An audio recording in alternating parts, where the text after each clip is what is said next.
എല്ലാവർക്കും കുക്കുത്രീനിയിലേക്ക് ഒരിക്കൽ കൂടി സ്വാഗതം. ഇന്ന് ഞാൻ വന്നിരിക്കുന്ന ഒരു ബേക്കറി സ്റ്റൈൽ വാനില പേസ്ട്രി ആയിട്ടാണ്. നല്ല സോഫ്റ്റ് ആൻഡ് സ്പോഞ്ചി ആയിട്ടുള്ളൊരു പേസ്ട്രി കേക്കാണിത്. ടേസ്റ്റിൻ്റെ കാര്യം പിന്നെ ഞാൻ പ്രത്യേകിച്ച് പറയേണ്ട ആവശ്യമില്ല. നമ്മളെല്ലാവരും ഒരിക്കലെങ്കിലും കഴിച്ചിട്ടുണ്ടാവും ഈ വാനില പേസ്ട്രി. അപ്പോൾ ഇതിന് വേണ്ടിയിട്ട് ഞാൻ ആദ്യം തയ്യാറാക്കുന്നത് വാനില സ്പോഞ്ച് കേക്കാണ്. ഏത് ഐസിങ് കേക്കിനോ അല്ലെങ്കിൽ പേസ്ട്രിക്കോ ഒക്കെ ബേസ് ആയിട്ട് ഉപയോഗിക്കാൻ പറ്റുന്ന നല്ല സ്പോഞ്ചി ആയിട്ടുള്ളൊരു കേക്കാണിത്. അതിനുശേഷം ഇതിൻ്റെ ഫ്രോസ്റ്റിംഗ് തയ്യാറാക്കുന്നത് എങ്ങനെയാണെന്ന് കാണിക്കുന്നുണ്ട്. അപ്പോൾ നമുക്ക് വേഗം റെസിപ്പിയിലേക്ക് കടക്കാം. ഈ കേക്കിന് വേണ്ടിയിട്ട് ആദ്യം നമ്മൾ ചെയ്യുന്നത് മുട്ടയുടെ വെള്ളയും മഞ്ഞയും വേർതിരിച്ച് വെള്ളം നന്നായിട്ട് ബീറ്റ് ചെയ്തെടുക്കുക എന്നുള്ളതാണ്. അപ്പം ഞാനിവിടെ 4 മുട്ടയാണ് എടുത്തിരിക്കുന്നത്. ഈ 4 മുട്ടയുടെയും വെള്ളയും മഞ്ഞയും നമുക്ക് ആദ്യം ഇതുപോലെ ഒന്ന് വേർതിരിച്ചെടുക്കാം. അപ്പം ഞാനതിൻ്റെ മഞ്ഞ മാറ്റി വെച്ചിട്ടുണ്ട്, നമുക്ക് പിന്നീട് കേക്കിലേക്ക് ചേർക്കാം. വെള്ളം മാത്രമാണ് നമ്മൾ നന്നായിട്ട് ബീറ്റ് ചെയ്തെടുക്കുന്നത്. ഒരല്പം മഞ്ഞ ഈ വെള്ളത്തിലേക്ക് വീണ് പോയിട്ടുണ്ട്. ഇത്തിരിയൊക്കെ ആണെങ്കിൽ കുഴപ്പമൊന്നുമില്ല. അതുപോലെ ഇതിലേക്ക് ഞാനൊരു 1/2 ടീസ്പൂണോളം വിനാഗിരിയും കൂടെ ചേർത്ത് കൊടുത്തിട്ടുണ്ട്. സാധാരണ വൈറ്റ് വിനേഗറാണ്. ഇനി നല്ല സ്റ്റിഫ് പീക്സ് ഇതുപോലെ നല്ല സ്റ്റിഫ് പീക്സ് ആവുന്നിടം വരെ നന്നായിട്ടൊന്ന് ബീറ്റ് ചെയ്തെടുക്കാം. അതിനുശേഷം നമുക്ക് ഈ വെള്ളയും ഒന്ന് മാറ്റി വയ്ക്കാം. ഇനി നമുക്ക് ഡ്രൈ ആയിട്ടുള്ള ഇൻഗ്രീഡിയൻസ് ഒക്കെ ഒന്ന് മിക്സ് ചെയ്തെടുക്കണം. അപ്പം ഞാനിവിടെ 2 കപ്പ് മൈദയാണ് ഈ കേക്കിന് വേണ്ടിയിട്ട് എടുത്തിട്ടുള്ളത്. ഈ മൈദയിലേക്ക് നമ്മൾ 2 ടീസ്പൂൺ ബേക്കിംഗ് പൗഡറാണ് ചേർത്ത് കൊടുക്കാൻ പോകുന്നത്. അത് ചേർത്തതിന് ശേഷം നന്നായിട്ട് യോജിപ്പിച്ചെടുക്കണം. അപ്പോൾ ഒരു വിസ്കോ ഫോർക്കോ ഏതെങ്കിലും ഉപയോഗിച്ചിട്ട് നന്നായിട്ടൊന്ന് മിക്സ് ചെയ്തെടുത്താൽ മതി. എന്നിട്ട് ഇതും നമുക്കൊന്ന് മാറ്റി വയ്ക്കാം. ഇനി നമുക്ക് കേക്കിൻ്റെ ബാറ്റർ തയ്യാറാക്കാൻ വേണ്ടിയിട്ട് തുടങ്ങാം. അപ്പം നമ്മൾ മുമ്പേ സെപ്പറേറ്റ് ചെയ്ത് വെച്ച 4 മുട്ടയുടെ മഞ്ഞ ഉണ്ടല്ലോ, അതാണിത്. ഒന്ന് പൊട്ടിപ്പോയിരുന്നല്ലോ. ഇതിനി നമുക്ക് നന്നായിട്ടൊന്ന് ബീറ്റ് ചെയ്തെടുക്കാം. ഇതിലേക്ക് ഇനി നമുക്ക് 100 ഗ്രാം അൺസോൾട്ടഡ് ബട്ടർ ചേർത്ത് കൊടുക്കണം. അപ്പം റൂം ടെമ്പറേച്ചറിലുള്ള ബട്ടർ എടുക്കാൻ വേണ്ടിയിട്ട് ശ്രദ്ധിക്കുക. അതായത് നല്ല സോഫ്റ്റ് ആയിട്ടിരിക്കുന്ന ബട്ടർ. അതും കൂടെ ചേർത്തിട്ട് ഒന്നുകൂടെ ഒന്ന് ബീറ്റ് ചെയ്തെടുക്കണം. നല്ല ക്രീമി ആയി കിട്ടുന്നിടം വരെ ബീറ്റ് ചെയ്തെടുക്കുക.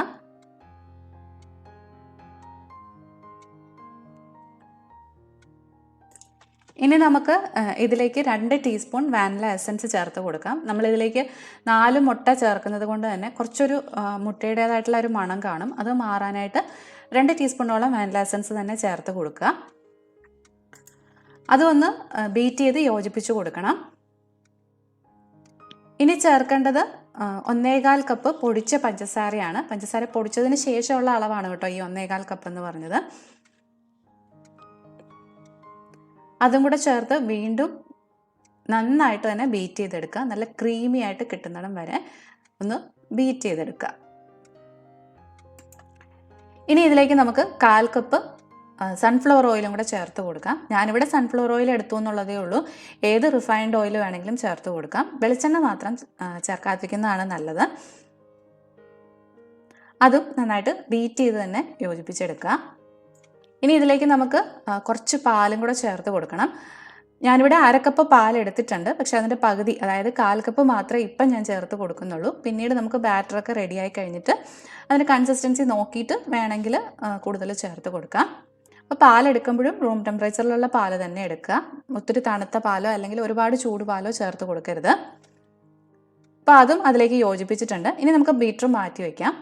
സാധാരണ ഒരു തടിയുടെ തവിയോ അല്ലെങ്കിൽ ഒരു സ്പാച്ചിലോ ഉപയോഗിച്ചിട്ട് ബാക്കി മിക്സ് ചെയ്തെടുത്താൽ മതി.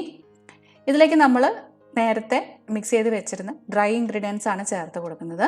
അപ്പം അത് അരിച്ചിട്ടാണ് ഞാൻ ഇതിലേക്ക് ചേർത്ത് കൊടുക്കുന്നത്. അതിലെന്തെങ്കിലും തരിയൊക്കെ ഉണ്ടെങ്കിൽ പോകാനും അതുപോലെ തന്നെ ആ ബേക്കിംഗ് പൗഡറൊക്കെ ഒന്ന് ഈവനായിട്ട് മിക്സായി കിട്ടാനും അരിച്ചു കൊടുക്കുന്നത് നല്ലതാണ്. അപ്പം കുറച്ചായിട്ട് ചേർത്ത് വേണം യോജിപ്പിച്ചെടുക്കാൻ വേണ്ടിയിട്ട്. മൈദ മുഴുവൻ ഒരുമിച്ച് ഇട്ട് കൊടുക്കരുത്. എന്നിട്ട് പതിയെ ഇതുപോലെ യോജിപ്പിച്ചെടുക്കുക. ഒരേ സൈഡിലേക്ക് തന്നെ യോജിപ്പിച്ചെടുക്കുക.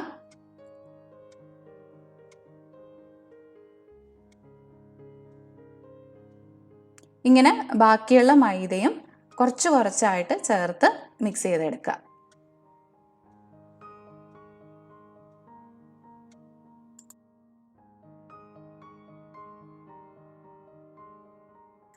മൈദയും ബേക്കിംഗ് പൗഡറും കൂടെ ഉള്ള കൂട്ട് മുഴുവൻ ഞാൻ അതിലേക്ക് യോജിപ്പിച്ചെടുത്തിട്ടുണ്ട്.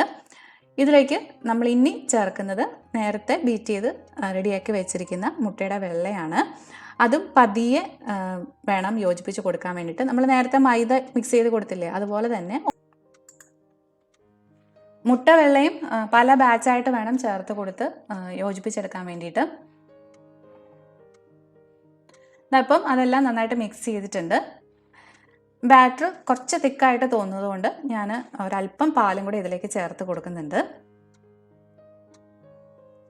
ഏകദേശം ഒരു 2 ടേബിൾ സ്പൂണോളം പാല് ഇതിലേക്ക് ചേർത്തിട്ടുണ്ട്. അതായത് 1/4 കപ്പ് പ്ലസ് 2 ടേബിൾ സ്പൂൺ പാലാണ് മുഴുവനായിട്ട് ചേർത്തിരിക്കുന്നത്.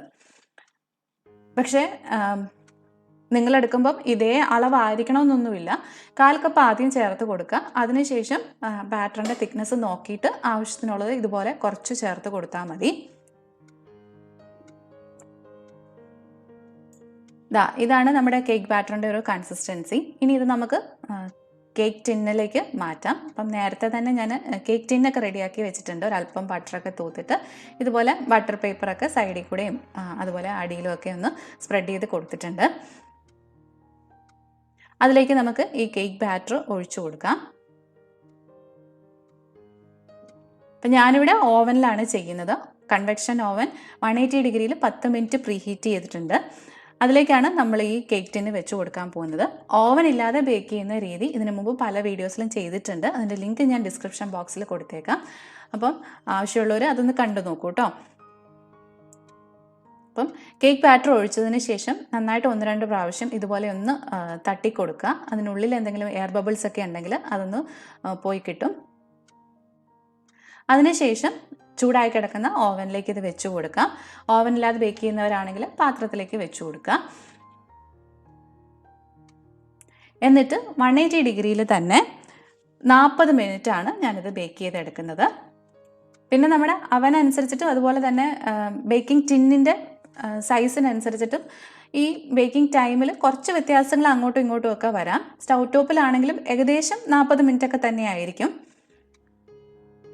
അപ്പം 40 മിനിറ്റിന് ശേഷം ഞാൻ നമ്മുടെ കേക്ക് പുറത്തേക്ക് എടുത്തിട്ടുണ്ട്. നല്ല കറക്റ്റായിട്ട് തന്നെ വന്നിട്ടുണ്ട്. ഉള്ളു വെന്തോന്നറിയാനായിട്ട് ഇതുപോലെ ഒരു സ്ക്യൂവറോ ടൂത്ത് പിക്കോ ഒന്ന് ഇൻസേർട്ട് ചെയ്ത് നോക്കുക. അപ്പം ക്ലീൻ ആയിട്ടാണ് ഇരിക്കുന്നതെങ്കിൽ ഉള്ളു വെന്തോ എന്ന് തന്നെയാണ് അർത്ഥം. നമുക്കൊരു വയർ റാക്കിലേക്ക് ഇതൊന്ന് കമത്തി ഇട്ട് കൊടുക്കാം. അതിനുശേഷം നന്നായിട്ട് തണുക്കാൻ വേണ്ടിയിട്ട് വിടണം. അപ്പം നമ്മൾ ഐസിങ് ഒക്കെ ചെയ്യാനായിട്ടാണെങ്കിൽ തണുത്തതിന് ശേഷം മാത്രമേ ചെയ്യാവുള്ളൂ. അതുപോലെ കട്ട് ചെയ്തെടുക്കുമ്പോഴും കേക്ക് നന്നായിട്ട് തണുത്തതിന് ശേഷം മാത്രം കട്ട് ചെയ്തെടുക്കുക. നമ്മുടെ കേക്ക് നല്ല പെർഫെക്റ്റ് ആയിട്ട് തന്നെ വന്നിട്ടുണ്ട്. നല്ല സോഫ്റ്റ് ആയിട്ടാണ് ഇരിക്കുന്നത്. ഇനി നമുക്ക് ഇതിലേക്കുള്ള ഫ്രോസ്റ്റിംഗ് തയ്യാറാക്കാം. അപ്പോൾ ഞാനിവിടെ വിപ്പിംഗ് ക്രീമും ക്രീം ചീസും ഉപയോഗിക്കുന്നുണ്ട്. ഇത് 1 കപ്പ് വിപ്പിംഗ് ക്രീമാണ്. ഫ്രിഡ്ജിലിരുന്ന നല്ല തണുത്ത വിപ്പിംഗ് ക്രീം തന്നെ എടുക്കണം. എന്നാലേ ഉള്ളൂ നമുക്ക് നല്ല സ്റ്റിഫായിട്ട് ഇത് വിപ്പ് ചെയ്തെടുക്കാൻ പറ്റുള്ളൂ. ഇതിലേക്ക് നമ്മൾ ഒരു 3 ടേബിൾ സ്പൂണോളം പഞ്ചസാര, സാധാരണ പഞ്ചസാര തന്നെ ചേർത്ത് കൊടുത്തിട്ട് നന്നായിട്ട് ബീറ്റ് ചെയ്തെടുക്കുകയാണ് ചെയ്യുന്നത്. അപ്പം നമ്മൾ ഈ ഉപയോഗിക്കുന്ന ബീറ്ററിൻ്റെ ബ്ലേഡും അതുപോലെ തന്നെ ഈ പാത്രവും കുറച്ചു നേരം ഒന്ന് ഫ്രീസറിൽ വെച്ച് തണുപ്പിക്കുകയാണെന്നുണ്ടെങ്കിൽ വിപ്പിംഗ് ക്രീം വിപ്പ് ചെയ്തെടുക്കാനായിട്ട് എളുപ്പമായിരിക്കും. ഇതുപോലെ നല്ല സ്റ്റിഫ് പീക്സ് ആണ് നമുക്ക് വേണ്ടുന്നത്. ഇനി നമുക്ക് മാറ്റി വയ്ക്കാം.